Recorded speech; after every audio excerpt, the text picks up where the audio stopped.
Hello, this Sunday is the fourth Sunday of the season of creation. If you remember, this year, the season of creation, the theme is to hope and act with creation. So we must hope and act with creation to change the situation we are in now. And one of the most serious problems that we have is the common use of fossil fuel. But fossil fuel will emit greenhouse gas and affect climate change and affect the whole world and affect the change in the whole world to a worse state. And with fossil fuel, we must also know about plastics.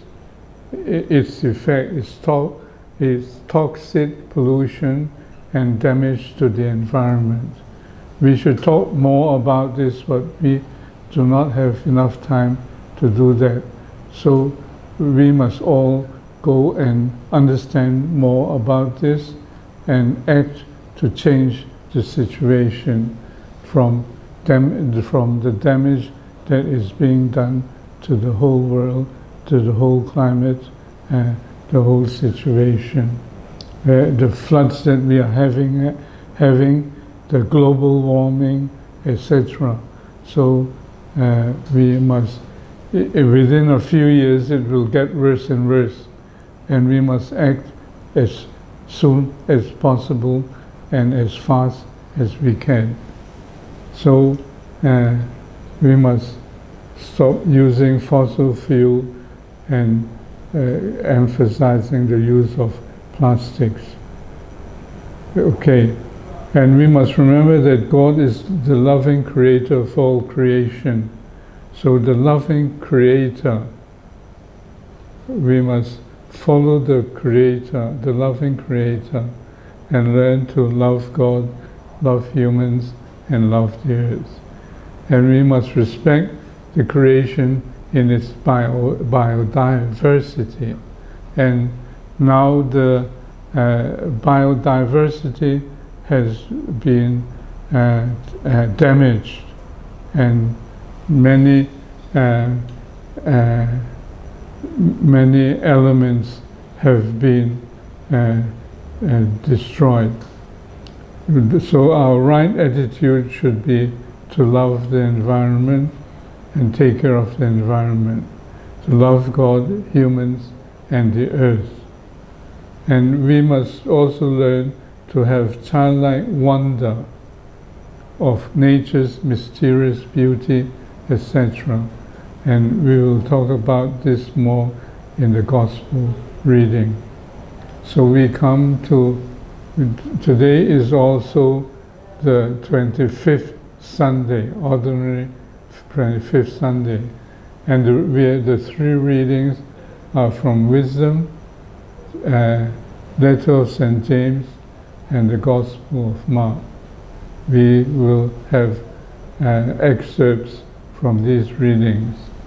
And the first reading from Wisdom would talk about the wicked and the just one. The wicked say, "Let us beset the just one, because he is obnoxious to us."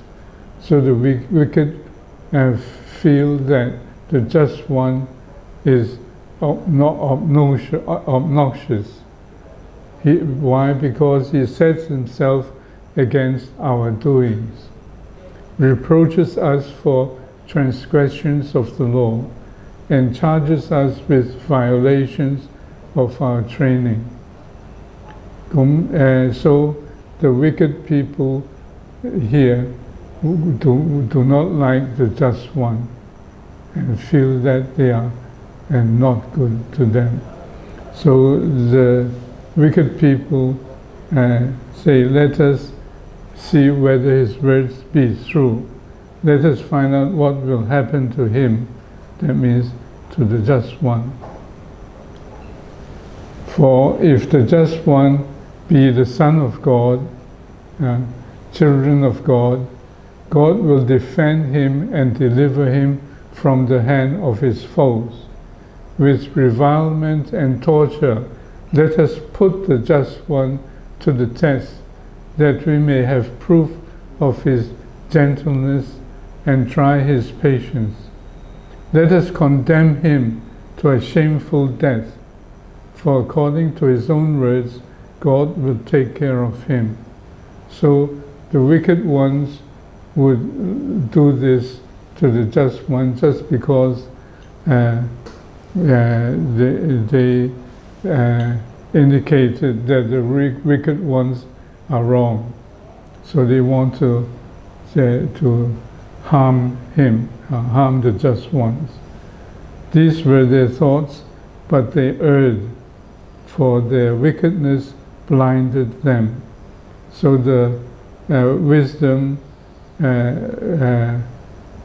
here ended here with that the wicked ones erred. They were wrong, for their wickedness blinded them. Because of their wickedness, they could not see clearly. They could not understand clearly, could not see clearly. So we come to the second reading of the letter of St. James. And he said to the community, "Beloved, where jealousy and selfish ambition exist, there is disorder and every foul practice. But the wisdom from above is first of all pure, peaceable, gentle, compliant, full of mercy and good fruits, without inconstancy or insincerity. And the fruit of righteousness is sown in peace for those who cultivate peace." So here St. James was teaching the community to be good and to have wisdom, the wisdom from God. Where do the wars and where do the conflicts among you come from? So he would say, you had wars and you have conflicts, but where did they come from?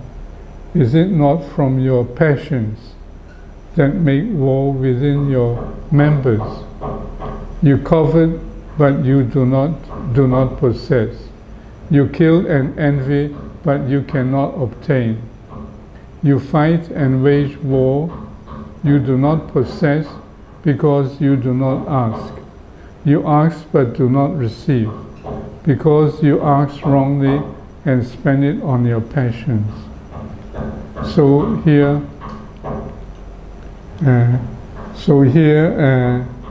St. James was teaching the community to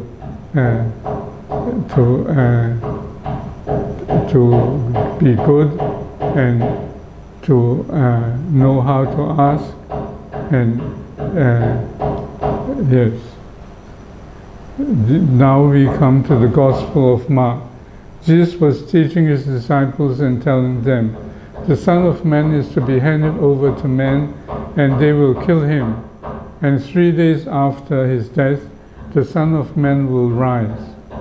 But they did not understand the saying, and they were afraid to question him.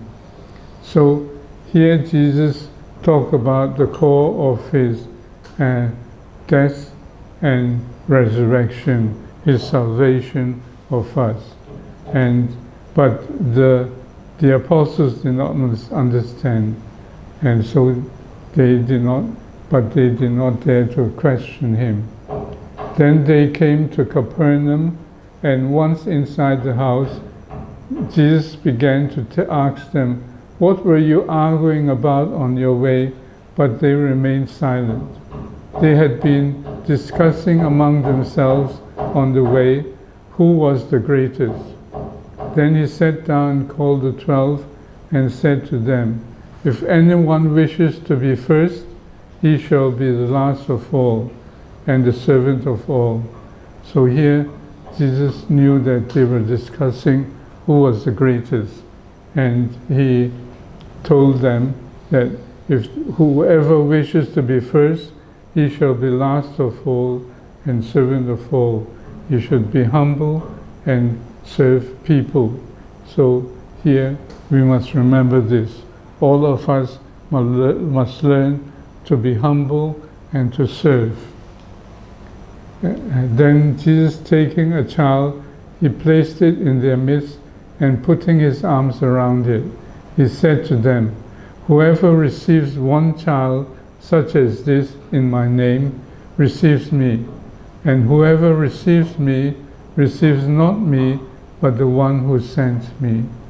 So here Jesus told the apostles they should emphasize children. Children are sometimes looked down as not having any knowledge or things like that. But here Jesus emphasized being good to children and learning from them. And when they do that, when they receive the child, they receive Jesus. But then if they receive Jesus, they do not only receive Jesus, but they receive the one who sent him. That means they receive God the Father also. So here we come to the end of the sharing, and here we repeat that this fourth Sunday we should emphasize, this week we should emphasize not using so much fossil fuel, not using fossil fuel in our cars, but to use electric cars and things like that. Because fossil fuel causes greenhouse gas and cause climate change, and climate change will result in typhoons, drought, rain, and floods and things like that. And it's now in a very serious situation, and we must do something very urgently to lessen the use of fossil fuel, to stop the use of fossil fuel. And another thing we must notice is how the plastics cause toxic pollution and damage to the environment. This is also a very serious problem that we should go further into, but not enough time, and we must all learn more about this and how to use less plastic, especially throwaway plastic. And remember that God is the loving creator, and we should love his creation. And we must emphasize biodiversity, which is getting worse and worse now.